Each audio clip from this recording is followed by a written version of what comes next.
Hi, everyone, and welcome to another episode of Version 1, a podcast where interesting people come to talk about their creative processes, imposter syndrome, inspiration, failures along the way, and much more. I'm your host, Waverly, and you can follow the show on Instagram at Version 1 Podcast and subscribe to our Substack, version1podcast.substack.com. And if you want to support me and the show, you can also find me on buymeacoffee.com/Waverly Colville. And you can listen to this episode normally or head over to YouTube to watch the video version. All right, everybody. I am here with my guest this week, Lauren Remesi. I pronounced that right. Lauren Remesi, the founder and creative director of Cut from the Same Cloth. Lauren, welcome to the show. Thank you. Happy to be here. Could we just start with having you introduce yourself, please? Yeah, sure. So I'm Lauren. As you said, I'm the founder and the creative director of Cut from the Same Cloth. We're a small batch women's clothing brand. I design and produce everything in my studio here in Seattle, Washington. Our items are made to order and we work with sustainable and natural fabrics. And I started the brand basically to bring back the artistry and emotion and storytelling into fashion. I think with fast fashion kind of taken over, we've lost that and it's more about consumption. But for me, fashion is an extension of the arts. I mean, there's a lot of creativity that goes into that. Yeah, and I'm so excited to dive into all of that with you. When you were a child, what did you want to be when you grew up? Okay. So honestly, I used to, all I can remember is as a child, I would line up my Barbies, put outfits together, and I always had a cash register. So I don't know if that was a boutique owner or fashion designer, but I've always been into fashion. It's been my obsession since I can remember. I love that. So yeah, it sounds like you always had a creative eye. Before you started Cut from the Same Cloth, were you working in fashion? No, kind of a departure of fashion. I was in the beauty industry. So I worked, and then I kind of made my way into fashion, but I started off with the Aveda Institute. I was the operations director for them for a long time. And then I went on to kind of manage some local salons where I was living. And to be honest, hair is not my jam. Like, I mean, as you can probably kind of tell, it's like I've stopped dyeing my hair. I really don't do a whole lot to it. So I moved into kind of the fashion world. I went on to work for a couture bridal boutique, which was amazing. And that gave me the experience to really work with bridal designers because a lot of our clients would custom make or, alter designs for their gowns. So I kind of got a little peek into the window there. And then I have a little history. And then I worked for Neiman Marcus. And while I was with Neiman Marcus, I was in men's sportswear and menswear. So I did that for a little while. And then I decided to start my own thing. Yeah, that's so cool. It sounds like you had a very storied career. What inspired you to leave that career and then start your own brand and start Cut from the Same Cloth? Well, I wish it was like this, magical, fabulous story, but to be honest, this could probably resonate with a lot of women out there. I had my son, and so it kind of took me out of working for a while, and I kind of had that crossroads decision. Do I go back to doing something that like I kind of sort of liked, or is this a good opportunity for me to kind of chart my own, make my own path, create my own path, and do something that like really fulfilled me and that I love doing. So I kind of made the leap. I actually kind of tiptoed into it a little bit, and I started off just kind of making clothing for friends and by word of mouth for women who had special occasions or galas. I started doing gowns, and then my creative side kicked in and I was like, I really want to start doing collections, like things that inspired me or I was inspired by. And so it kind of evolved into that, and I started with all these little mini collections and people loved it, so I kind of started doing the small batch thing, and the rest is history. That's awesome, and Yeah. that's really cool you were able to do it as a new mom as Yeah. well. I think that's really inspiring, and that's something that I think a lot of women are dealing with Yeah. and, working through, so that's really cool that you were able to do that. What were some of the really early days like? Like, when you were making clothes more on, like, a casual basis, and it was kind of like the seeds that would become cut from the same cloth. What were those days like? Stressful, challenging, lots of self-doubt, lots of I'm not really sure what I'm doing. Um, I never went to college for fashion. So I or had any kind of real technical training. I went to a visual and performing arts school. So I did have some sort of training there, but I was supposed to go to FIT. I was enrolled and had my course and all that, but it just wasn't in the cards for me. So I, like the nerd that I am, bought a whole bunch of textbooks and started reading textbooks and trying to, figure out how to do things on my own. So in the beginning days, it was challenging because there was a lot of failure. It wasn't like I went into this with, kind of the knowledge that I would have had already had. I had to learn that, teach myself, and kind of trudge through all of that as I was starting out. When you were experiencing those early days of learning on the job, it sounds like being self-taught and experiencing thoughts of like imposter syndrome and self-doubt, what kept you going? Passion, honestly, just like I love, love, love, love doing it. And I would just tell myself in those moments of frustration, like let's just say I totally messed something up. Take a step back, remove myself from the situation, and then look at it with fresh eyes. Um, but yeah, it was a lot of trials and tribulations and a lot of late nights, a lot of really late nights. Yeah, absolutely. Do you have advice for somebody who is right now in the early stages of something, whatever that thing may be? Because I think I give a lot of respect to people who are self-taught because, you don't have the formal education, so you have to go out and have the initiative, like take the initiative to learn things on your own. So I think it's really awesome that you did that. Do you have advice for anybody who right now is kind of in the middle of that and going through these challenges that you've been through? Yeah, don't get discouraged. Just remember that like everything you nothing's going to come easy. It's not going to be like a you nailed it on the first try. If you have that training or if you don't have that training.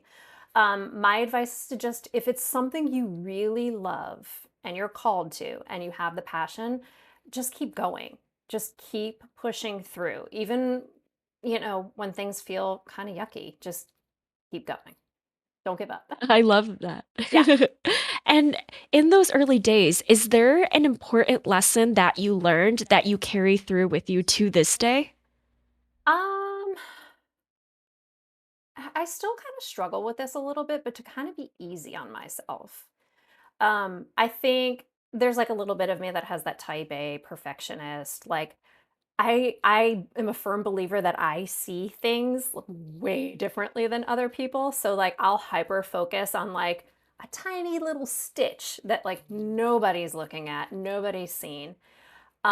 So just being easy on myself and telling myself like it's okay, it doesn't have to be absolute perfection. Like if a seam doesn't look right to you, it's gonna be okay.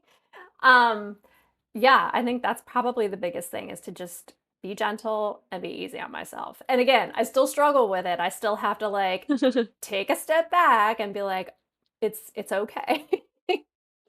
Yeah, absolutely. I hear you. That's something that I struggle with too, and I'm sure a lot of listeners do for sure.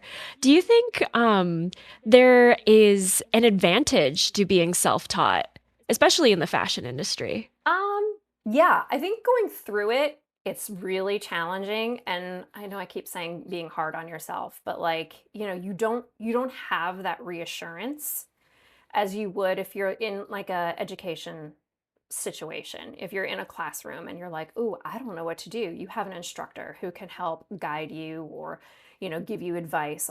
You don't have that. So when you push through and overcome and accomplish without that I hate to say it, but hand holding, um, it's just that much sweeter. You're like, you look back on it and you're like, I did that shit. You know what I mean? Like, I can do that. So it's sweeter in the end. It's hard going through it, but the reward at the end of it is like, yeah, I figured all that out on my own. So yeah. Yeah, that has to be, yeah, so rewarding and so validating. That's really cool. Um, why is your brand called Cut from the Same Cloth? Where does that name come from? When I started it, it was kind of like a, I guess it's like a little bit of an oxymoron. I knew going into this that I did not want to mass produce my clothing. I did not want to work for a factory for several reasons. Um, First and foremost, the money that's involved and gets tied up in inventory and minimums and all that stuff was super daunting in the beginning. But also from a sustainability perspective, like if I could keep things small and educate my customers, on what they're buying into essentially. You're buying into someone making art, someone who's taking time on a piece that's for you. So it was kind of like again, like an oxymoron. Like everybody's, it's cut from a different cloth, or cut from the same cloth. I'm sorry, cut from the different cloth is a totally different thing, but cut from the same cloth. So it was kind of like the opposite. Does that make sense? Like an Yeah, oxymoron? yeah, because all your pieces are individually made to order. Correct. I don't know if Gotcha. I did Cool. the best describing that, but No, no, I think I get what you mean. Um, could you describe Cut from the Same Cloth's clothing for someone who has never seen it before? yeah, absolutely. So they're unique pieces. And we design them with the intention of it's something you're going to keep in your closet. It's not super trendy. A lot of the pieces might be trend inspired, but it's not something that you're going to buy, wear for a season, and be like, yeah, no, I'm not going to wear it again. It's something that you're going to have in your closet and you're going to pull out time and time and time again for years to come. They're statement pieces. And I design my collections based around storytelling.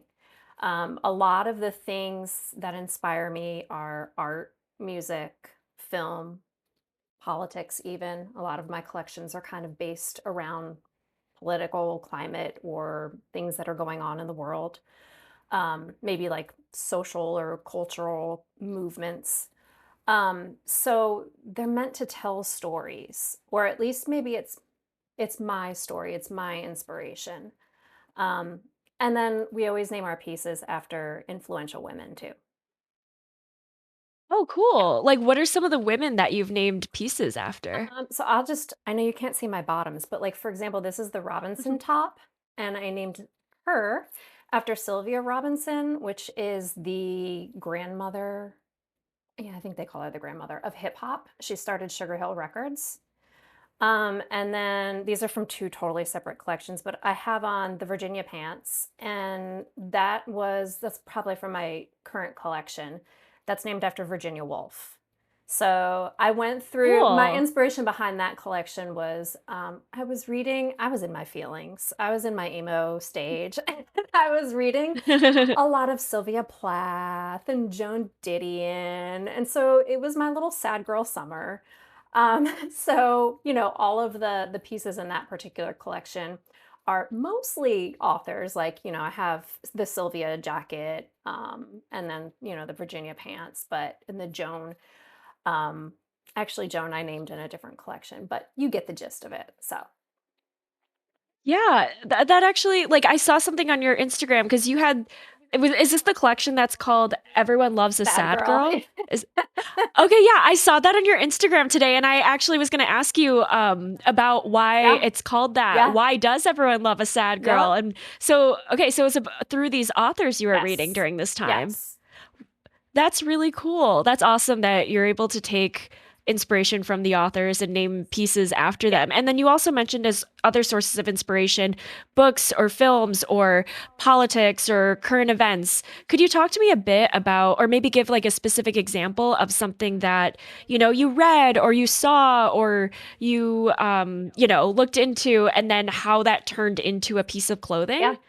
Well, the best example, and it's been one of my biggest sellers, is my Viva La Femme collection. They're basically, I just did t-shirts, and then I have a sweater that also is part of that collection. I actually made those in 2016, and they're still incredibly relevant today. And there was a lot going on in 2016. It was kind of a rise up, you know, women were rising up during that time. It was, I think Me Too was still kind of going on during that time. And There are a lot of women's marches, things like absolutely, that. those Yeah. were Hmm. happening. And so that was kind of my response. That was my outlet. Um, and I created that collection. I also had a few other t-shirts that went into that particular collection that I've been sold out on and didn't continue on with those. But anyhow, so yeah, that was a big collection for me, and it really resonated with a lot of women out there, and still does today because it's still something that I continue to sell. And I love it because I'll have That's my awesome. customers like still, take pictures. I had one of my customers, I hope she doesn't get mad if she sees this, but breastfeeding with her Viva La Femme t-shirt. And I was like, yes, I love it. So completely relevant today too.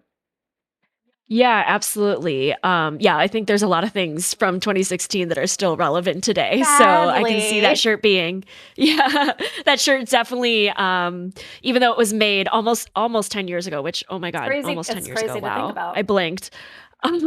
Yeah, definitely can still be worn today. That's awesome.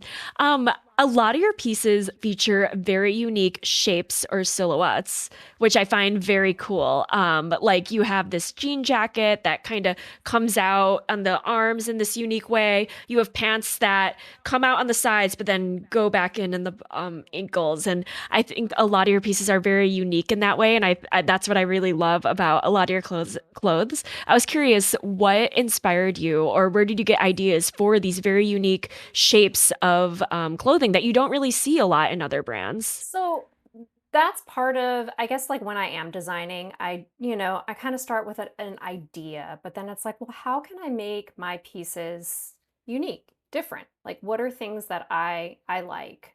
What are things that I think other people will like? Just to make it different. So it's not just a, plain jean jacket with different sleeves. I design because I want people to wear my pieces and get stopped on the road and say like, "That's awesome. Where'd you get that?" Or like, "Those sleeves are really cool," or, "Your t-shirt, says something that like really speaks to me."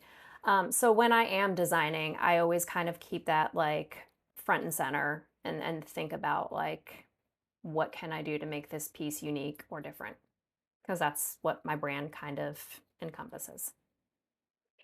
Absolutely. Yeah, I love your jean jacket and I love the army green outfit with the blouse that's like open in the front with the matching pants. I Those are like my two favorites. And you also have this very beautiful skirt that has like sort of like a denim, like it's looks like a capital T. I'm trying to describe it for the listener who's never seen it. Like it looks like a capital T, but there's like flowing like fabric on the outside. That piece is so unique. I'm curious, what is the story behind that piece? Because I've never seen anything like it. It's just, I guess, again, it's like I kind of think, I don't know. It's kind of just dawned on me now that like you're talking to me about this. So I'm an architect's daughter. Maybe that's Okay, really showing in my that's pieces.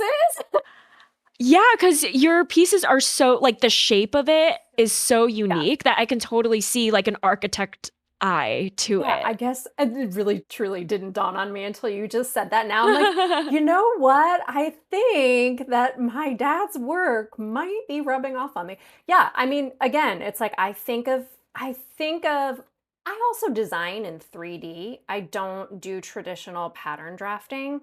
So that also might play into the three-dimensional aspect of it, like not only digitally doing it in 3D, but I think, sculpturally too when it comes to designing the pieces. Um, so yeah, with that skirt, I mean, again, it was just kind of like, how can I make this a sculpture? Like kind of putting pieces that like wouldn't normally go together. That's awesome. Yeah, it's very cool. And for those listening who haven't checked out your work, I highly recommend going on Cut from the Same Cloth's Instagram or Yeah. website and seeing the pieces we're talking about because they're hard to describe, but because they are so unique. So anyone listening, please go check out Lauren's work. But yeah, I wanted to jump into your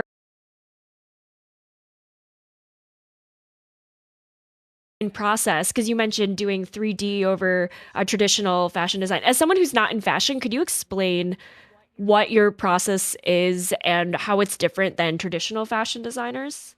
Yeah, so my process is I start with my inspiration. So it'll be as something as, like we've just kind of dove into, political climate. I'm watching a movie that's like, a set in nine or filmed in 1965 and I'm like, "Oh my God, the outfits are amazing," and that kind of will inspire me. And then I start with that inspiration. I do take in mind things that are trending because I mean, obviously, I don't want to create something that like nobody's going to have any kind of interest in. So I like to call it trend inspired. So like I'll take all of that into kind of consideration. Like what are people wearing these days? What do they like? What do they want to buy? What do they want to see? And then I really and truly just kind of I start, and this is my process, and by no means this is probably the traditional process, but usually I'll start with like fabrics and I'll look at fabrics and I'll figure out what speaks to me. What do I like? What patterns do I like? What pattern will go with a different pattern? And I kind of get all my fabrics together first, which is probably not what you should be doing.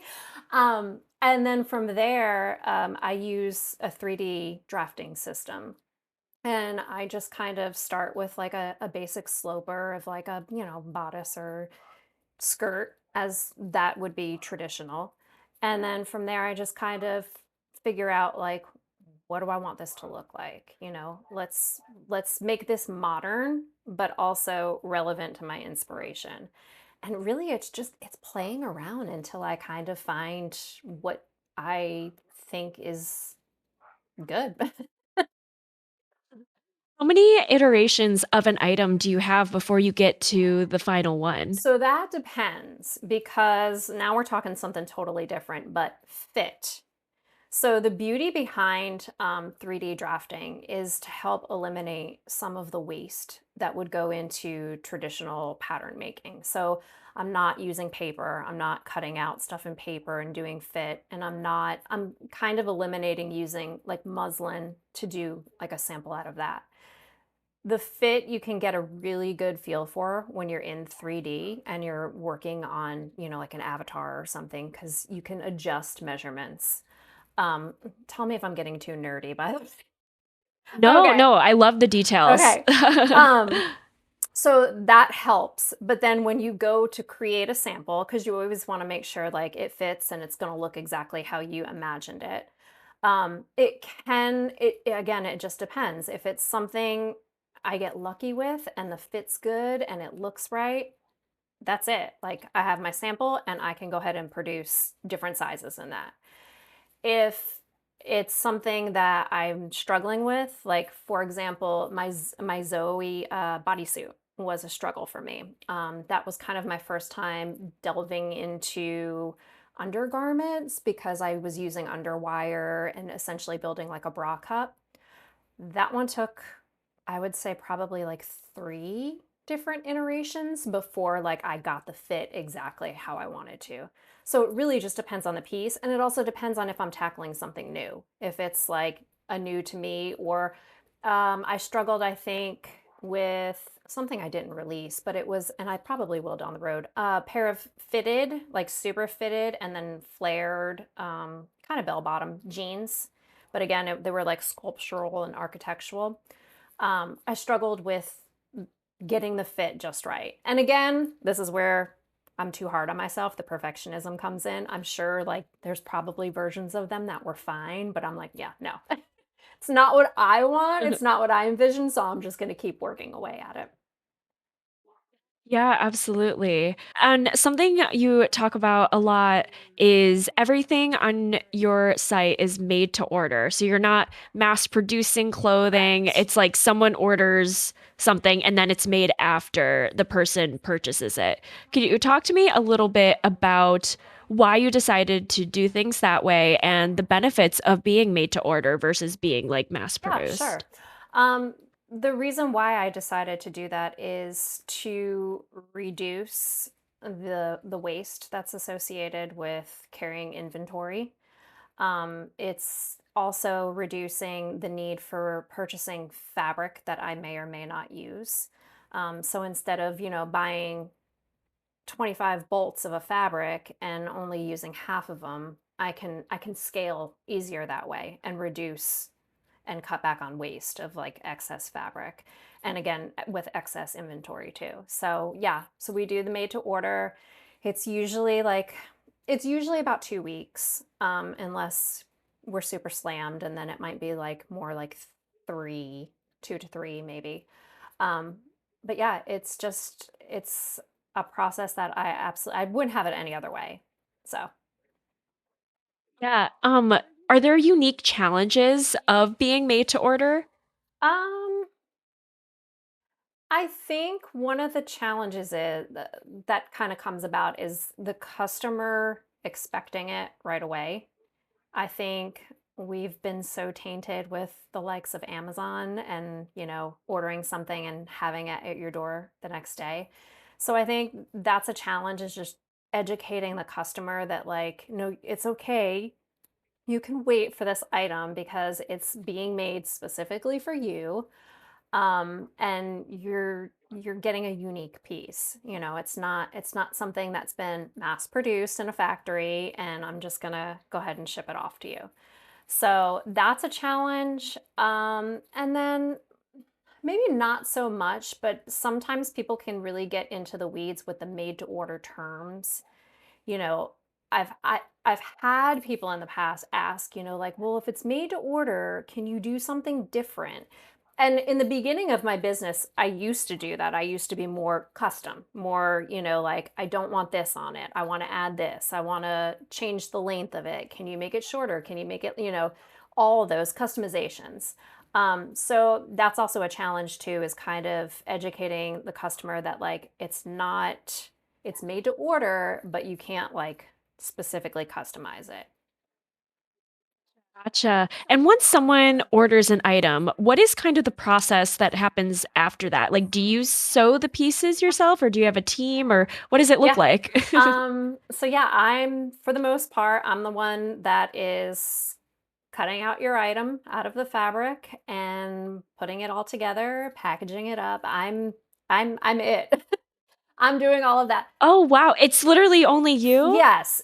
However, when we are busier, I have had help from seamstresses. So not entirely Wow. me, but when I can manage the workload, then yeah, it's me. Wow, that's incredible. I honestly, like, I assumed you had a team of seamstresses or something like that, but that's incredible that you do it all Yeah, yourself. yeah, all on my own. And again, when I get busy, I don't want to take full credit. I want to make sure I shout those people out. I do have, a on standby kind of team for like, hey, I'm kind of in the weeds. Can you help me out? And yeah. Wow, that's incredible. What is your favorite part of the process as the person who does literally everything? Yeah, I know that's a big honestly, there's two answers. The first answer is anything creative. So like I enjoy making social media posts, like putting them together. I enjoy putting together my email campaigns. I absolutely love doing photo shoots. I don't always do photo shoots myself, but sometimes I'll just go ahead and shoot them. But I love doing that. And then the other answer is like if I had to pick one thing is designing, like actually getting into that 3D software and, hashing it out in there. That's definitely my favorite. But overall, anything creative. All the like non-creative stuff, I'm not into. Like the bookkeeping or Yeah, and like random even stuff like even that. with social media, like I like coming up with, let me be clear on this. I like coming up with the graphics. I don't like the posting. I don't like, having to schedule and organize and do all that stuff. I'm like, let me just do the graphics. Let me make a really cool video. Let me, take really awesome pictures. Anything creative. I love that. What would you say is the most challenging part of the process for you? Um, I think going back to fit, like making sure and like kind of overcoming that perfectionist part that I struggle with. But like making sure that the items fit correctly. And then another challenge that I'm still kind of hashing out and working through is I've extended my size range, and I've wanted to do that for the longest time, but I never felt, to be transparent, I've never felt like super confident because I didn't want to do a disservice. I didn't want to just add sizes and them be, and it just overall larger and shapeless and not the right fit. So I think that's probably the most challenging part is fit, is making sure, because at the end of the day, like when somebody buys something that you've made and put so much time, energy, effort, passion, love, all the things, you want them to love it. Like you want them to feel good in it. You want them to like put it on, look in the mirror and be like, yeah, I feel amazing. I look amazing. Let's go. So, Yeah, and your pieces are so fun and so unique. I can totally see people putting on, a pair of pants or a cool top or the skirt and thinking those things in the mirror. So, for sure. You talk also about your items being ethically sourced or your fabrics being ethically sourced. Um, could you first define what ethically sourced means as someone who's like not in fashion and maybe have a vague idea of what that means, but not exactly, you know what I mean? And then also talk about how you make sure your fabrics are ethically sourced and where you source them yeah, from. sure. So it's more about the sustainability part. We have some sweaters that are made with Benner Initiative cotton. I'm just specifically saying something. So the practices that they use in the cotton fields are a little bit different than they would normally be. So I can speak to that specifically, but as far as like the other fabrics that I personally source, how I talked about how I like to shop around for fabrics. So I have honestly two really good vendors, both based in Canada, and they are super trustworthy. I know where the fabric's coming from. I know the content of the fabric, and I source basically through them, and just personally look for the more sustainable pieces or natural fabrics. I tend to go for like the cottons, the linens, the hemp. Um, Even though there's some controversy around it, I use tencel. Um, but yeah, so I kind of work and trust with my vendors in Canada.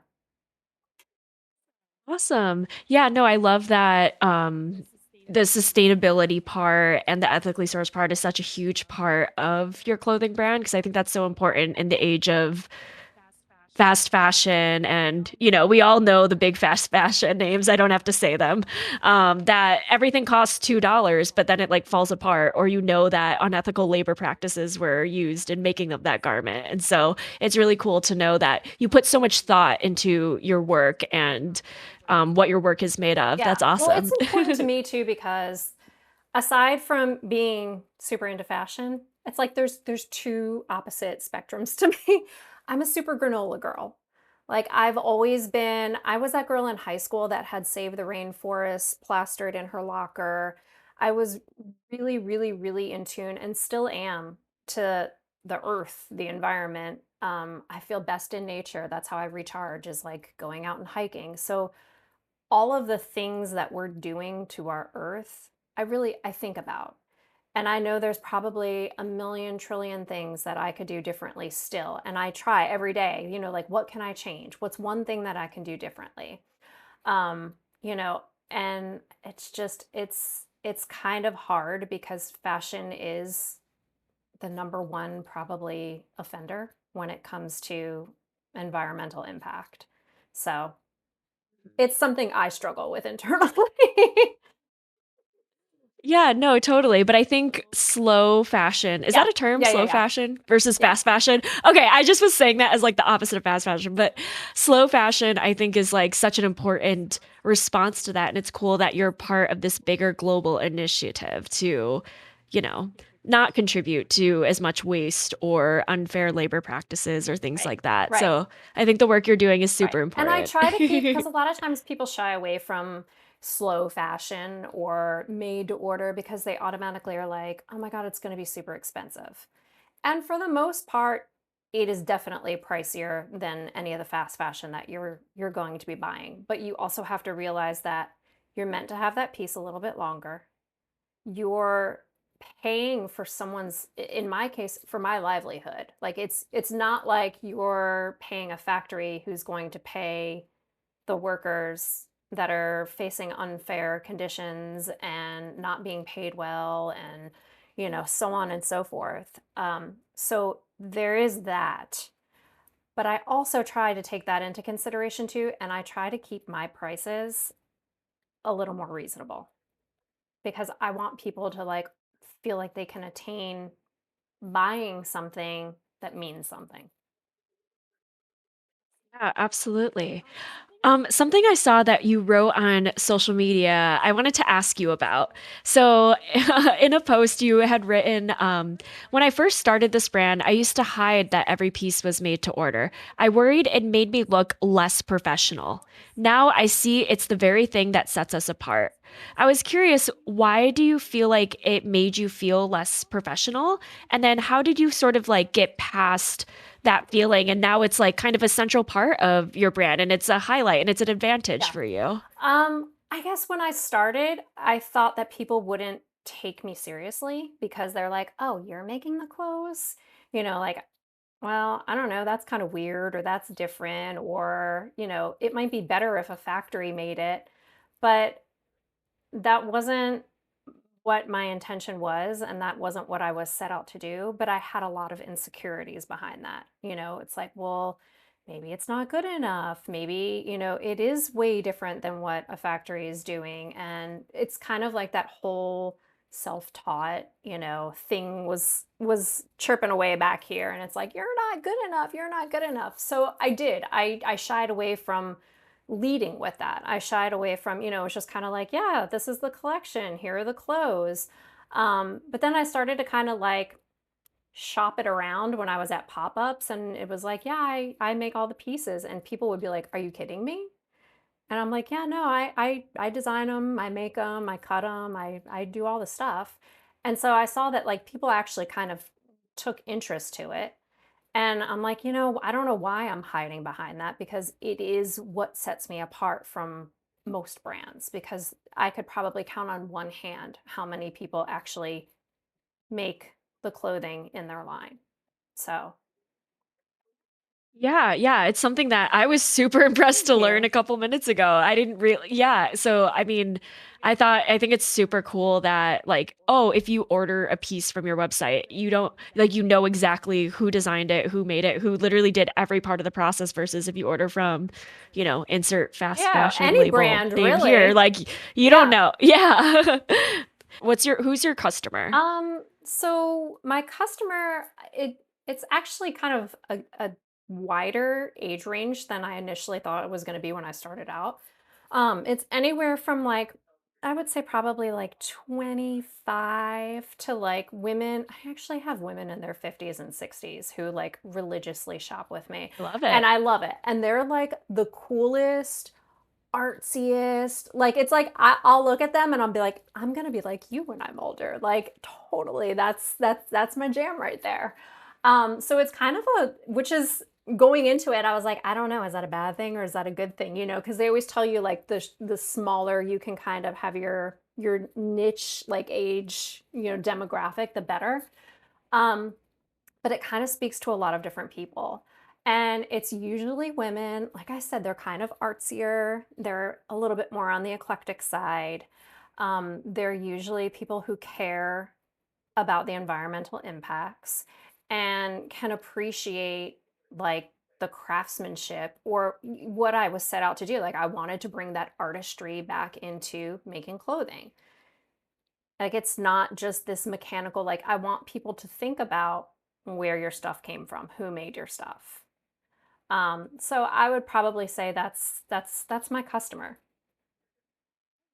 I love that. I would love to wear your clothing into my 50s. That's awesome. That's really Yeah. cool. Do you have a dream like client or like a celebrity in like that you would love to see rocking one of your Oh pieces? man, there's probably so many. So, see, but I say this selfishly because like I've always been like a Sienna Miller fan. So somebody like her, I would hit the floor and die if Kate Moss would ever like Kate Moss has been like an idol of mine from my teen years. So that would be amazing. Um, I love Zendaya. Okay, in my head, I literally was thinking Really? I could see Zendaya in your Oh, that clothes. makes me so happy. Swear to God, before you said that, like I was like thinking, Okay, we okay, need I'm to gonna say Zendaya, manifest but I'm so this. glad you Let's said it. manifest this. Zendaya, if you're listening, Listening. Hit me up. I got you. Yeah. that's awesome. Yeah, she's so fashion forward. I'm obsessed with Yeah, her. I love her. I mean, she does no wrong on the red carpet. Yeah, her stylist Yeah, Law La Roach, Roche. right? Is Yeah. his name? Yeah. He's incredible. I could totally see it because she always wears like very interesting like shapes. Like Yeah. I feel like your clothing would fit in perfectly with her style. Like I feel like she's always in like a funky like sort of pant or something like that. So I could totally see. Yeah. Yeah. I love and then another person and she's just crazy crazy, but like an Erica Badu, like somebody who's like earthy, bohemian, eclectic, like not afraid to like wear really out there unique pieces. That's yeah. I love that. So in your Instagram bio, it says art, or you describe like your page as artful fashion for the emotionally intelligent. Could you tell me what does that mean exactly? Um, I mean, I guess it just speaks to like what I was telling you my clientele is. I think it's like for people who think on a deeper level, like people, again, you're interested in who made your clothes. I know I sound like a broken record, but people who care deeply. They care about the environment. They care about, the artistry, the creative process that goes into making clothes. It's not just about, well, my friend had this on the other day and it's trending, so I'm going to buy it. Or, I'm an influencer and I'm doing a brand not said haul and I have all these items, so it's people who kind of it speaks to people on like a deeper level, if you will. Yeah, absolutely. Yeah, how do you think that your I guess like the emotional intelligence part, which I think is super cool that you're putting like thought into that through clothing. And I also think emotional intelligence is a very underrated skill that they should teach in schools. But I Not off my many, soapbox. not many But people are these days. No shade, no yeah, and shade, no so shade, no shade. I'm curious how you have sort of or send that message or have those conversations with your customers through your clothing about emotional intelligence. um I think the messages behind my collections kind of speak to that. So, like if I'm at a pop up and somebody picks up the Viva La Femme t shirt, you know, you can have that connection, that talk, that maybe shared experience with a person. So I really think just the inspiration behind my collections drive that. Again, it's for me, it's storytelling. It's like I'm telling you a story. And like if you know kind of thing. And then if you don't, I appreciate you too, but it's like it opens up that conversation that, you know, for I don't know. It's just a way to connect, I think. Yeah, absolutely. And you also spoke a lot about like the feelings of self-doubt and imposter syndrome that you've had. I was curious, like you mentioned earlier, that voice in your head that was like, oh, you're not good Yeah. enough, or you're not this enough, or you're not that enough. What are some practices or exercises or self-care routines that you do to help get you out of that negative mindset when you are experiencing that voice in your head that fills you with Yeah. self-doubt? So actually one thing that I've kind of started doing and just recently, and it was just kind of like I was having like a low, bad day, and it was imposter syndrome was really, really high.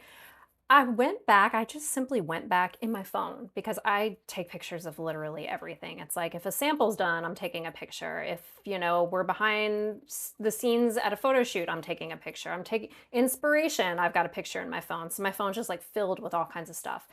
Going back and looking through past stuff that I've done, that in the moment I had so much like insecurity or self-doubt, or like it's not good enough, or whatever was popping up in my head that day, going back to a later time and looking at it now with some distance between it and a fresh set of eyes, it's like I looked through some things and I'm like, that was really good. Like I was really hard on myself. So for me, self-reflection and just like celebrating the small wins, what I've accomplished, like just going back and looking through, and it's like, that was pretty amazing. I drove into New York and did a pop-up, or, I went down to Nashville and did a pop-up. Like just like small wins. Like I've accomplished way more than I ever thought that I would. And I should feel proud and I shouldn't feel insecure because I put the time and the effort and the love and the passion into everything that I do. So,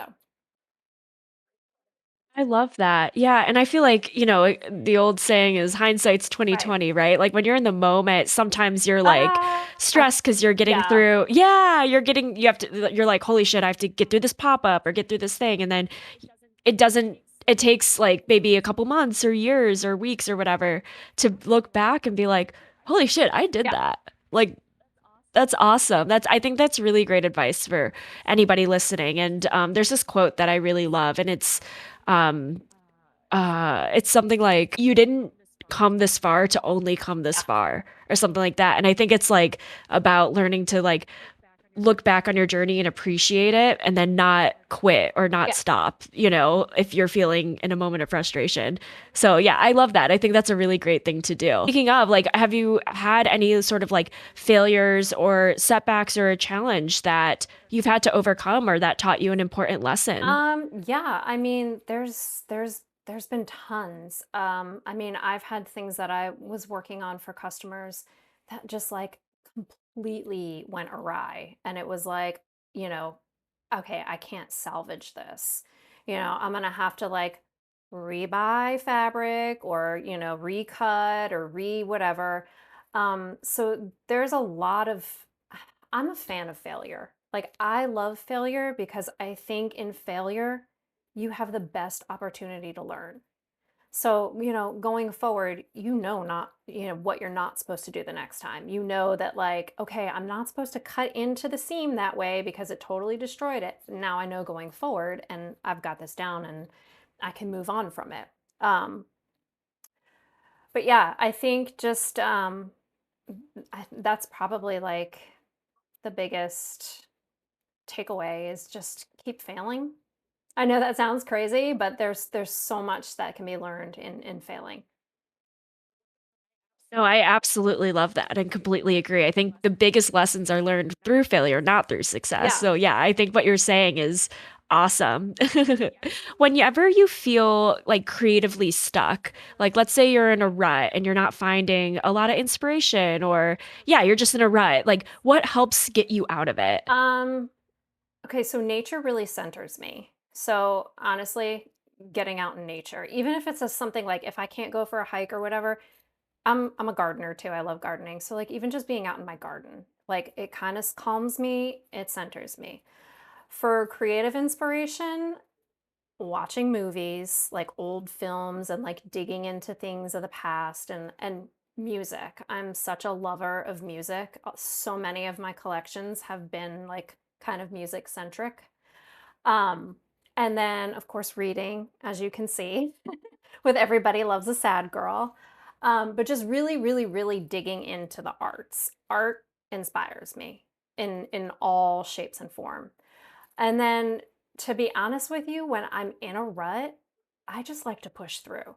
Like, as much as it feels horrible and you're like, oh my God, I hate what I'm making, I hate what I'm doing. Sometimes some of the coolest stuff has come from just pushing through and keep like chipping away at it. And then I end up being like, okay, I can see a direction where this is going. And then it might just take like that one piece that I'm like, oh, that's awesome. I really like how that turned out. That will inspire me to do other pieces. So art, nature, and pushing through. I love that. And being in the Pacific Northwest, like that's the best Oh my God. nature. Like what better nature It's can you ask amazing. for? I That's have I have incredible. Mount Rainier in my backyard, so I'm spoiled. Oh my gosh. That's incredible. I just was in the Pacific Northwest. I was in Seattle last July, and that was the first time I was ever in that part of the country. I haven't been to Seattle or Portland or anything. And so it was my first time up there, and I was blown away. It was incredible. And I love that it's light out during the summer till like Yeah, 9 p.m. sometimes or almost 10 10. p.m. Yeah. Like, yeah, I was like, oh my gosh, this is awesome. I want to be out all night. This is Yeah. incredible. Except in the winter, it's probably like super dark all the Yeah, I time, mean, for me right? personally, I embrace that change because it's like, okay, we've had like a really sunny, hot summer, so I kind of welcome the groggy, rain, gray, misty stuff too. That's about balance, right? Awesome. Absolutely. What is your definition of success? Um, my definition of success. So, growing up, I guess it was really ingrained that like the more money you had, the more successful you were. Like that was always kind of like the bar that you had to make. I never felt that. Like I never felt that in my soul. I was like that just it just didn't resonate with me. I really truly feel that success, and this is for me personally, is when you are doing something that you love. I know so many people who have like these soulless corporate and like jobs, and I get it. Like, I know you got to pay the bills, you've got to do what you got to do, but they're absolutely miserable and they can have so much money, but they're still not happy. For me, if you're getting up in the morning with a smile on your face, ready to do something, they always say, what is the like how the best work is work that doesn't feel like work, like when you're doing something and it just doesn't feel like work. So to me, that's success is like being able to get up in the morning and do something that you absolutely enjoy and love and it feeds you. So it's a little That's so different. beautiful. It's I not love that. traditional.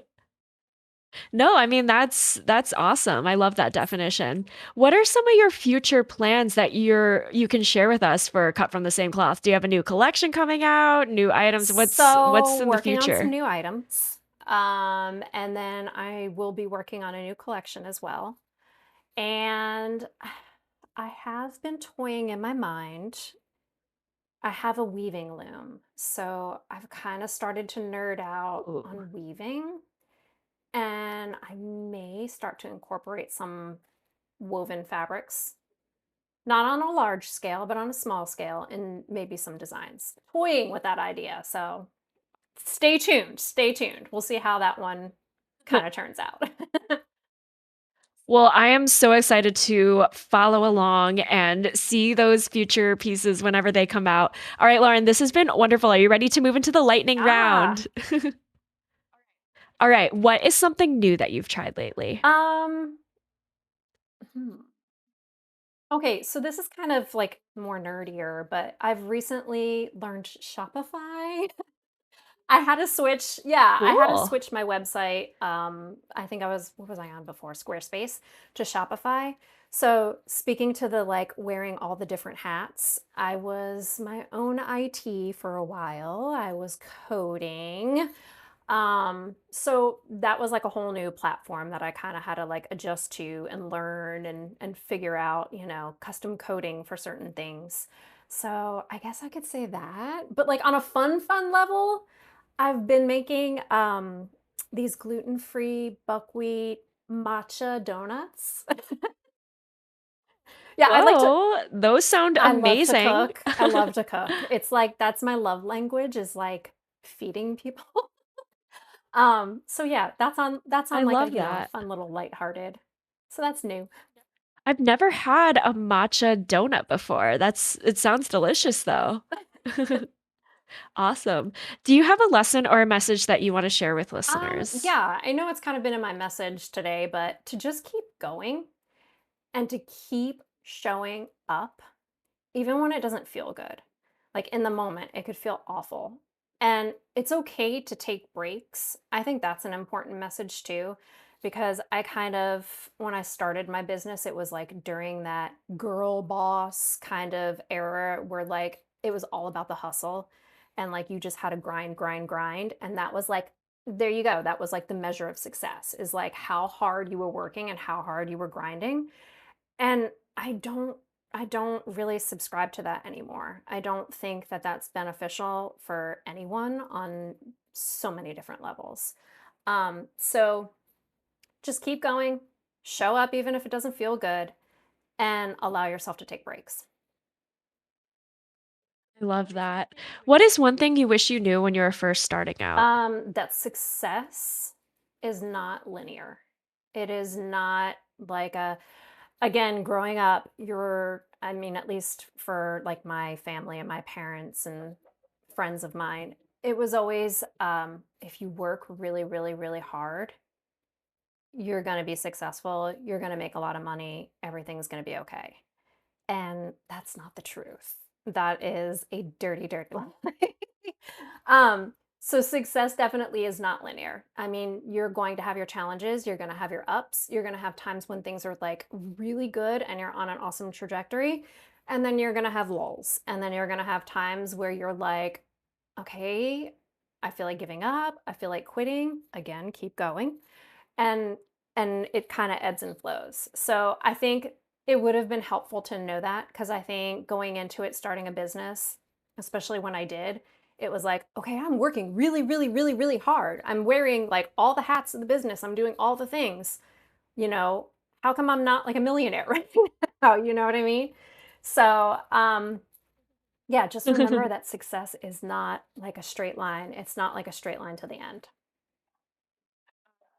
I really needed to hear that. You're So thank welcome. you for Oh, that because that's such an important lesson. And yeah, it would be a lot easier if you just moved from step A to B to C to D and everything just went uphill for, yeah. all of eternity. But yeah, life is all Yeah. ups and downs. And just because you're Yeah. in a lull does not mean the highs are not on their Yeah. way back or anything like that. So I needed to hear Thank that. So you. thank you. Good, That's a very good. I'm important glad I can lesson. help in that way. All right, Lauren.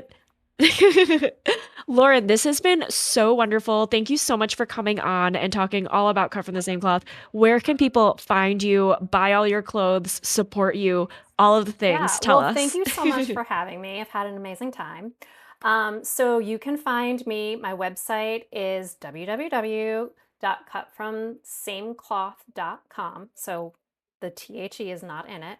And then I'm on Instagram and I'm at Cut From Same Cloth. Love it. And I will link those all in the show notes so people will have a direct link to those. But thank you Thank you so for much, Lauren. having This has been me. I enjoyed wonderful. it. Thank you so much.